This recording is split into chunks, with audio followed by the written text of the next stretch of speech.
Am I on here? There we go. It's great to see you guys. Noel, thanks for that moment of surrender. How many of you in that moment are like, man, just what I've wanted, a moment to surrender? There's something within us right in that moment that's like, yeah, I don't know that I like this. Don't know that I want this.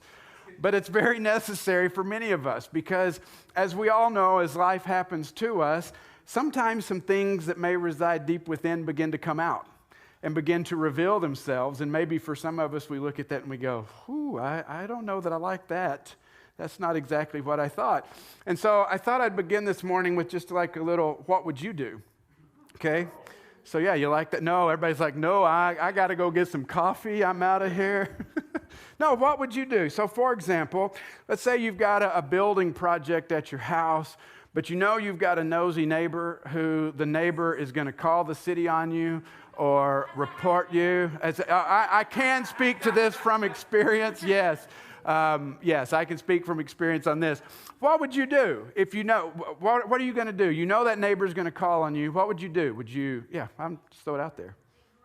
Ignore them, okay. Anybody else? Confront them, okay. Well, I've got an option for you here. Put this picture on the screen. This is what one guy did. If you can't see this, it says, Larry, I have a permit and the permit number.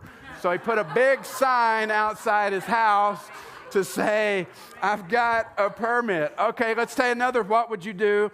You go to the store, you go to Hy-Vee, Walmart, Target, wherever you go, and we've all seen this. You got that person, I was going to say idiot, but they're made in the image of God. They're not an idiot. But they park wrong. They double park over the line. What would you do? Pray for them? Oh, that's the good answer right there. Good. Now somebody give me the real answer as far as what would you do? Say bad things about them. You say bad things? What was somebody else saying? Oh, well, you must have seen the next picture then, because here's an option for what you could do, which I think is amazing. Or you could do this. Go the next. I thought that was equally good. Okay, let's go back to the neighbor. The neighbor is like on you. Obviously, you've got problems with your neighbor. Your neighbor says you need to paint your fence. What would you do? Nothing? Ignore the neighbor? Okay, paint it green. Invite them to do it. Very good answer. Let's see what this person did. Look, Bob, I painted my fence. So evidently, yeah. That's funny. That is good. Okay, I'm going to prepare you for this next one. There is a picture. It's not exciting. You're going to moan when I show it to you. You have a roommate. You have to share a shower. But you know the shower, it always gets clogged. My roommate has this problem as well. I can look down and I can see it. And you've asked your roommate to clean the drain. What would you do? You just want to see the picture now, don't you? Go ahead and show the picture.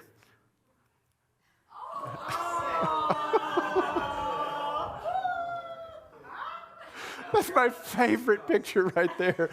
Usually I don't get a response out of Ryan. I was showing Ryan these this week, and he's like, oh, my gosh. Oh. So he was, I know that's a good one. That's, okay, one more for you.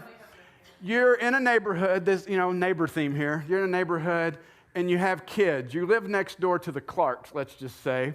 And often, as will happen, the balls from the Clark's yard or the Frisbees end up in your yard. What would you do? Just throw them back over. Most everybody said just throw them back over, not a big deal. Here's a good picture. This guy throws them up in a tree so that they can't be retrieved. Oh, no. I do have to admit, this was my favorite solution ever. So, these are a bit funny and true, obviously, because, nothing would be false on the internet, so it has to be true.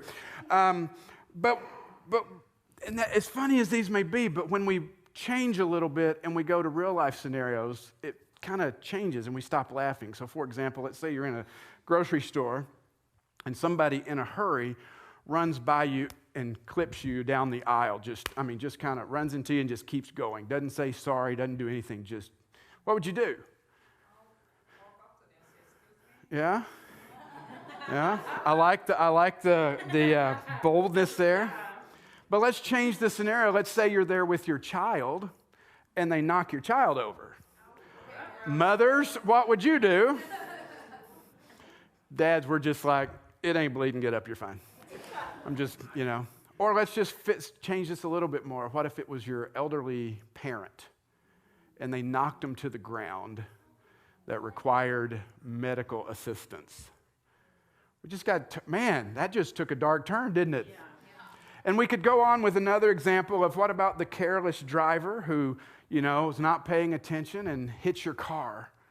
And you're fine, your car's dinged up, the hassle of working with insurance, it's a pain, but what do you do there? You're upset, you're agitated, but you're like, okay, I can move on. But let's say you're in that accident and something happens to you and then they have to take you to the hospital with a concussion or something. That's a little different scenario.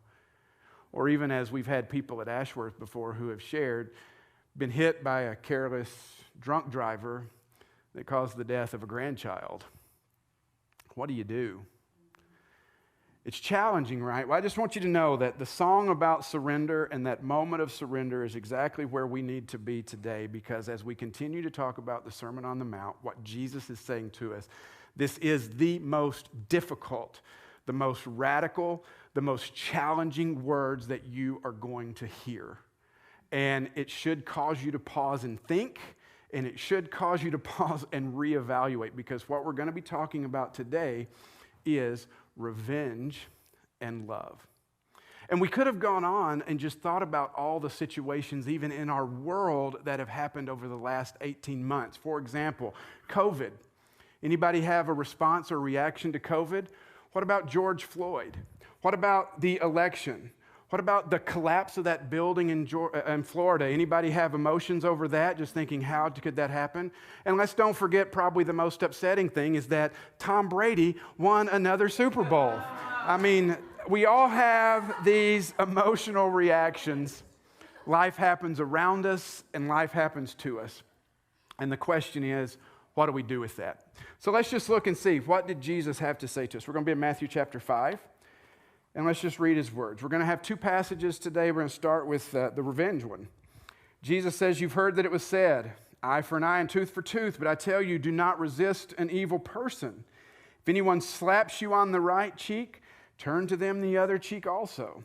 And if anyone wants to sue you and take your shirt, hand over your coat as well. If anyone forces you to go 1 mile, go with them 2 miles. Give to the one who asks you, and do not turn away from the one who wants to borrow from you. These may be some of the most famous expressions from the Bible that people know. You've heard those. Turn the other cheek. Go the extra mile. Give them the shirt off your back. We're all familiar with these expressions, and they all come from Jesus. So what exactly is Jesus saying here?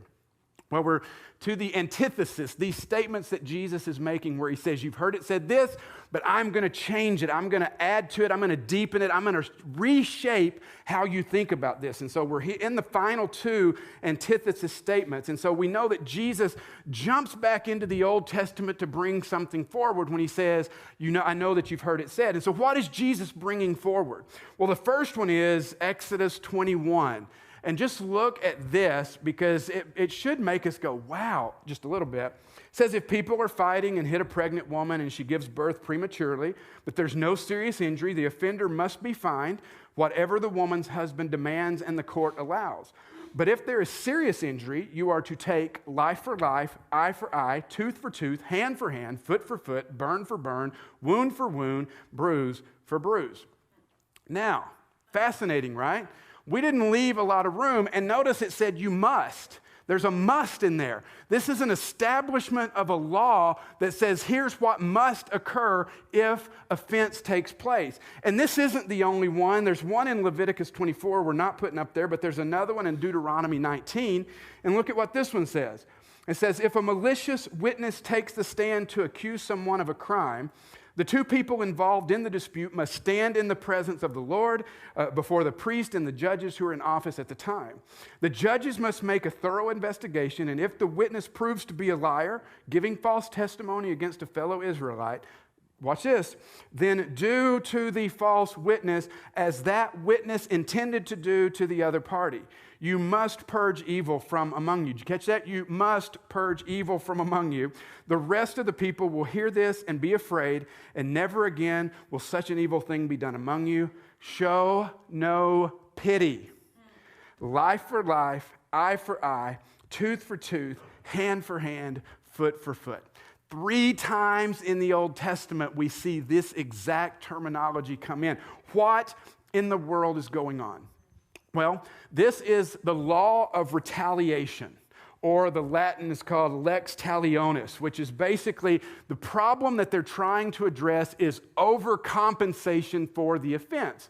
So if you drive your car over to my house and run over my favorite cow, what this law was trying to do is to prevent Brent, who is very angry and can be a hothead, from jumping in his car and driving over to your house and plowing down every cow in your field and then resting my car in your living room. They would say that's a step too far. And so this law of retaliation was meant to stop this, to rein in vengeance, to stop inappropriate punishment, and it was meant to be even-handed justice, that no matter who you were, if this happened, then this happened. Now, I don't know about you, but I can't understand this. I can understand why this needed to be in place because I know how I react sometimes. If somebody flies past me down the road or I see somebody blow through a red light, I will admit my prayer in that moment is, God, I hope there's a cop somewhere. I mean, I don't have to do it myself, but I'm hoping somebody does it. I have a justice part of me that just craves that, and it's like, you've done wrong. You can't do that. You got to be stopped. So I understand why this law of retaliation had to be. But the problem Jesus is continuing to address, as we've seen for weeks, is that the laws are good in the sense that they can try to prevent behavior. But not one of these laws can ever change the heart. It can never change what's inside in order to make you not want to desire to do that for somebody. Yeah, the law can say, yeah, they slapped you, so you get to slap them back. You don't get to slap them and hit them and kick them. Great. But it still doesn't change anything within me. It still doesn't change my interaction with you or how I think or feel about you. And so, I don't know about you, but as I read this, I'm very convicted because I do have those thoughts that come into my head when things happen, or the words that sometimes come out of my mouth, or even, God help us, the things we type on social media that come through us, the actions of reacting because of what somebody's done. It's so convicting. And really, is there anything better to reveal what's in our hearts than how we respond in that moment when something happens to us? And Jesus gives us these crazy examples that we're familiar with. You may have heard them before. I just talked about them. The first one begins with, turn the other cheek if anyone slaps you. And Jesus here is talking about a physical slap, but he's really not talking about the physicalness of the slap. What Jesus is talking about here is a slap with the back of the hand. This was, the reason I say it's not a physical infliction of physical pain, because, yeah, this would hurt, but if I'm wanting to hurt you by hitting you, how am I going to do it? I'm going to close my fist, and I'm going to come right for your nose, right? You know, there are other ways to inflict physical pain. This right here in the first century was an insult. It was insulting your dignity. It was insulting your character. It was insulting you as a person. And so what Jesus is saying is that you're going to endure insults. And what are you supposed to do when you endure insults? Jesus says, turn the other cheek. Now, I've realized today, if we were making this statement, it might not make sense for us to say, if somebody hits you, turn the other cheek. But where might we be insulted? Where might we experience the metaphorical slap of the back of the hand? And then when we think about that, what is it that, or how is it that we respond in that moment? You see, because that's what Jesus is referring to. How often do we see an insult on television and then we begin to see insult traded for insult, or on social media? And what Jesus is trying to tell us here is that this is human nature. You're always going to want to react. You punched me in the face, I want to punch you back. You insult me, you say something about me on social media, guess what? I'm going to say something about you on social media. And Jesus is saying, hold on. This is going to begin a spiral that never ends. It's the unending spiral of violence. And as kingdom people, we've got to be the ones to put a stop to it. He keeps going, though, because if that wasn't enough, he then talks about being sued. We're talking about positions of power. And he says if somebody asks for your shirt or your cloak, you give them your coat or your tunic.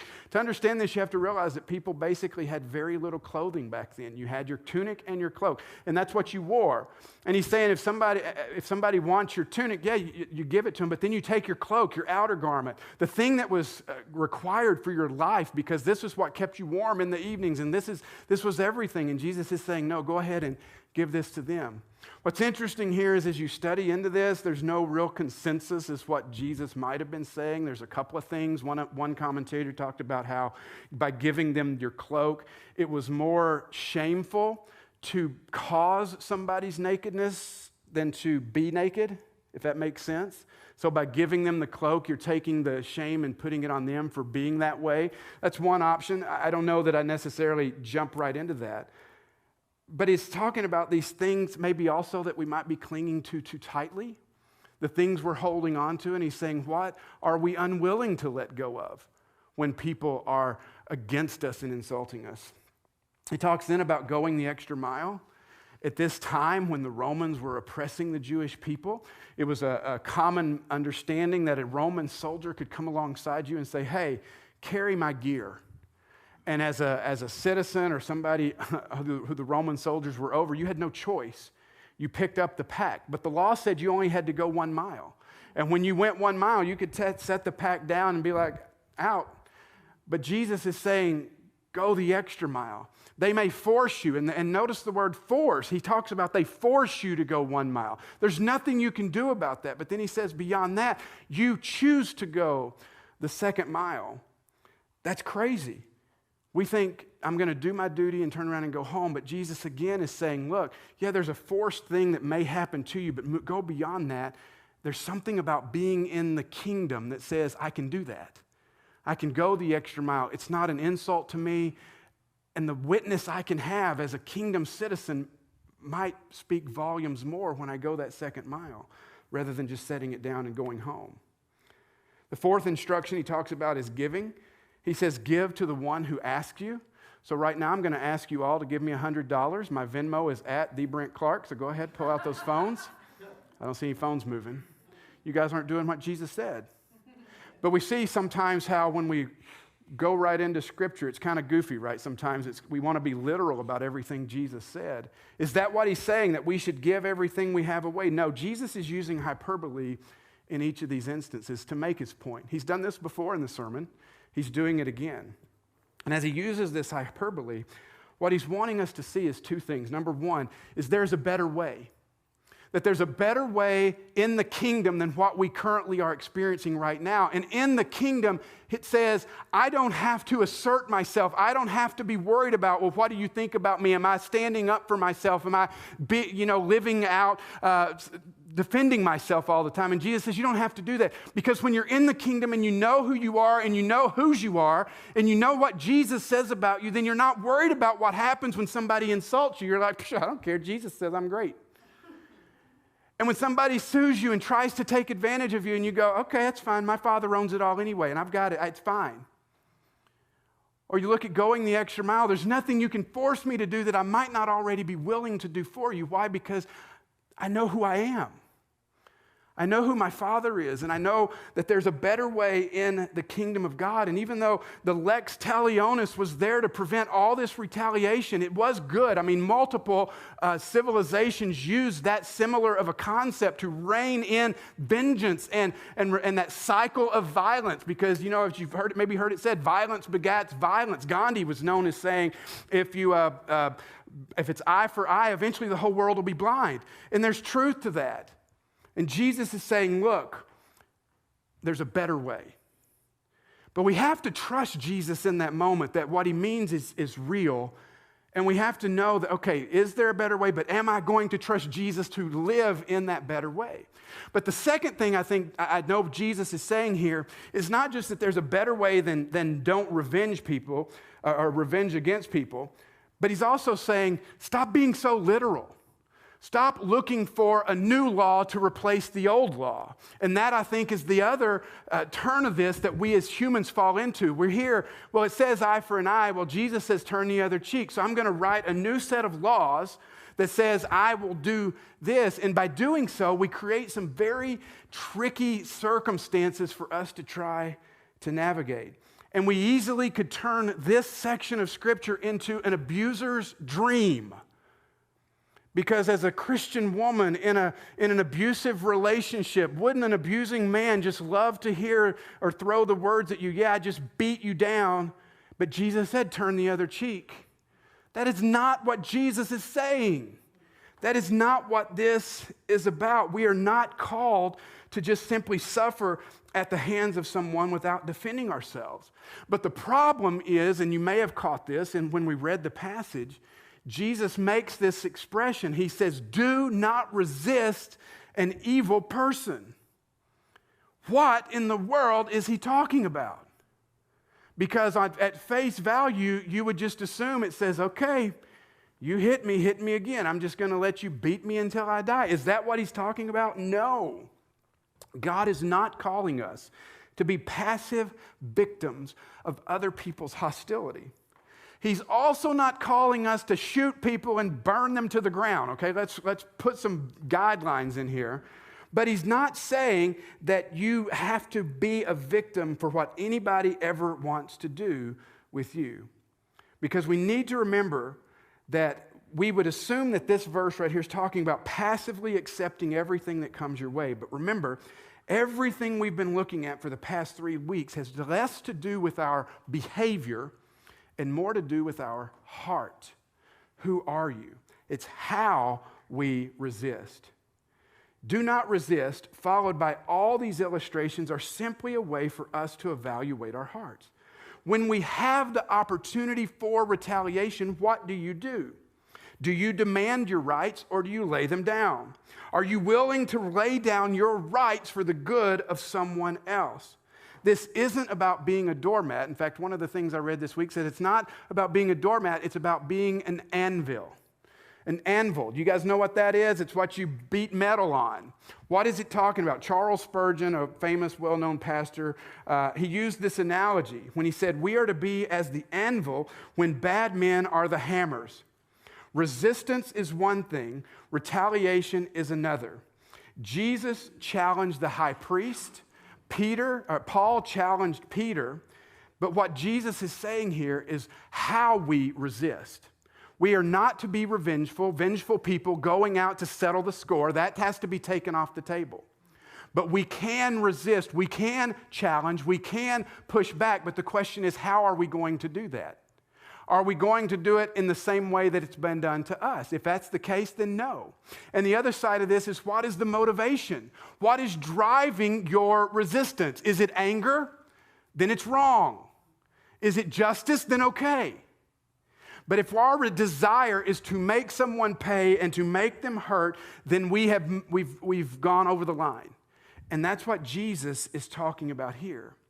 What we need to be is people of inner strength who know who we are in Christ. We have nothing to prove to ourselves or others. We are self-controlled. We have a love for others so powerful that revenge and retaliation never cross our minds. That's the love of Jesus is so embedded within our hearts that even when somebody cuts us off in traffic, we go, oh, I need to pray for that person. Not, I want to run them down with my car. There's a huge, huge difference. And Jesus is saying, where's your heart?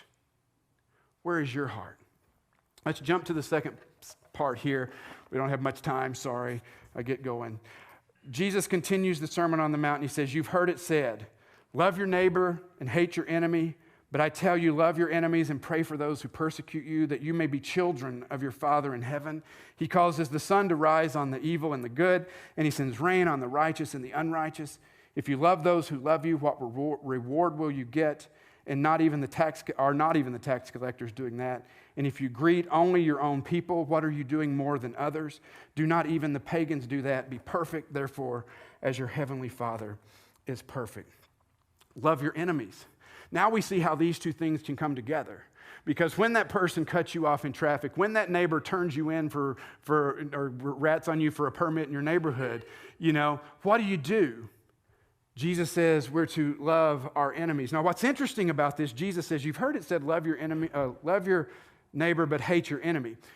Interestingly, Jesus is not actually bringing that from the Old Testament. Love your neighbor, he is. But nowhere in the Old Testament is he bringing forward this law that said you had to hate your enemies. What is he talking about?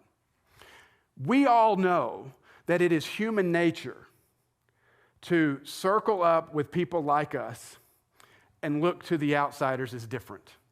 It is human nature to gravitate towards people like us, people that look like us, the same race, the same nationality, the same political affiliation, the same financial affluence, the same religion or denomination, the same sexual orientation, the same hobbies, the same causes.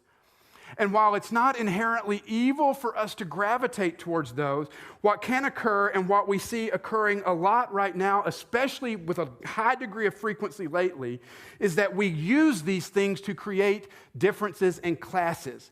Us versus them, insiders versus outsiders, good versus evil, friends versus enemies. For years, I used to make a statement, and Ryan and Amy know this well. I say, nothing brings people together like a common enemy. And that is such a true statement. But for the problem with that, for us who follow Jesus, is we are told we're not to have enemies. We're to love those enemies. That's taking it to a whole new level. Well, what is it that makes someone an enemy? What is it that we could look at someone and say, ooh, you're not on my team? Well, it may be one of the things that was mentioned in the previous passage, somebody that slaps you, somebody that sues you, somebody that borrows from you, somebody that forces you to do something. Maybe it's somebody that just believes differently than us. But then how do we respond to that? How do we respond to our enemies? Usually we think the word hate is the opposite of love, but we know that it's not, because really the opposite of love is apathy. And how do we typically respond to our enemies? By just not caring. We don't give a thought to them, whether they have a need, whether they're in trouble. It doesn't matter. You're my enemy, and so I just don't care. And we move on. We just give no thought to them. And yet what Jesus is saying here in this moment, and hold on here, is that you are supposed to love President Biden. And you're also supposed to love President Trump. And you're supposed to love the people that voted for each of them. Oh, anybody feel conviction there? I told Ryan about 2 weeks ago, I said, here is my concern. We have reached a level of division in this country and in the church where I don't know that Jesus is even enough to bring us back together. We so focus on the things that divide and we forget the things that brought us together. Who freaking cares who you voted for? Jesus said, love your enemy. And you shouldn't be seeing those people as the enemy anyway. Jesus says we're to love Black Lives Matter. Jesus says we're to love the Proud Boys. Jesus says we love Muslims and Hindus and Catholics and God, yes, even the Lutherans down the street. Jesus said you're supposed to love the Chicago Cubs. And Amy, you're supposed to love the St. Louis Cardinals. I know that's a challenge. And here's the thing. We throw out this word love, and we think, okay, well, I'll think positive thoughts, and I will, in my mind, care about them. Good God, can we destroy a word any worse than we've destroyed the word love in our culture? Love is not an ushy-gushy feeling. Love is modeled in God and what He has done for us and to us, and it is self-giving. Jesus uses the word here, agape, divine love, the love that God has for us. And that type of love is a self-giving love, seeking the good of others. And too often we think we've done something admirable if we tolerate somebody. This isn't toleration, it's seeking their good. And let me just tell you, sometimes the problem is the measuring stick we're using to say, well, I'm okay. You're using the wrong measuring stick, because if you're not measuring yourself up to Jesus, you're looking at the wrong standard. What do I mean? Go back to the first passage. What did Jesus endure for you? He endured the slaps on the face and the ripping out of the beard. And what did he do? He turned the other cheek. When they came after his clothes, he gave them all as he went to the cross and hung on the cross naked in front of the world, shamed for everyone to see. He gave the cloak as well. When they required him to go 1 mile, he went the second mile all the way to Calvary, all the way to Golgotha, where he died on the cross. And he gave his life for every one of us, even those who were doing this with glee.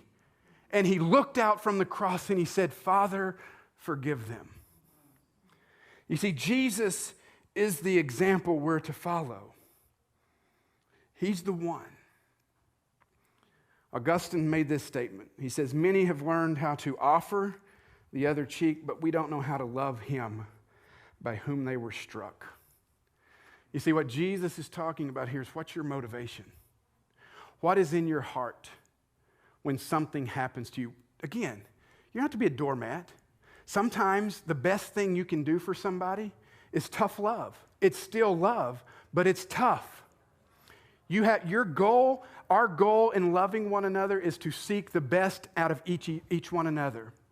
And if I see Amy going down a path, sorry, Amy, you sit on the front and we work together. You just get to be the example. But if I see Amy going down a path or doing something that is going to destroy her life, what is the most loving thing I can do? Ignore it? No.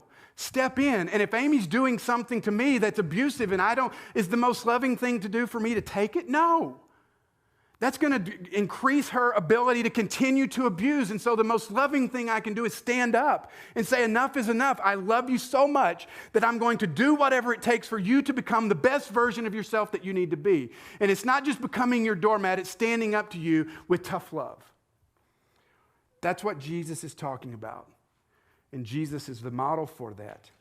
So there's no application points today, just a challenge, which is this. What is your response when something happens to you? And as much as possible and healthy, how are you following Jesus' most unnatural, radical teaching of loving your enemy? Are you turning your enemies into neighbors? And can we really say that you're showing that love if you haven't done anything for them? Let's pray.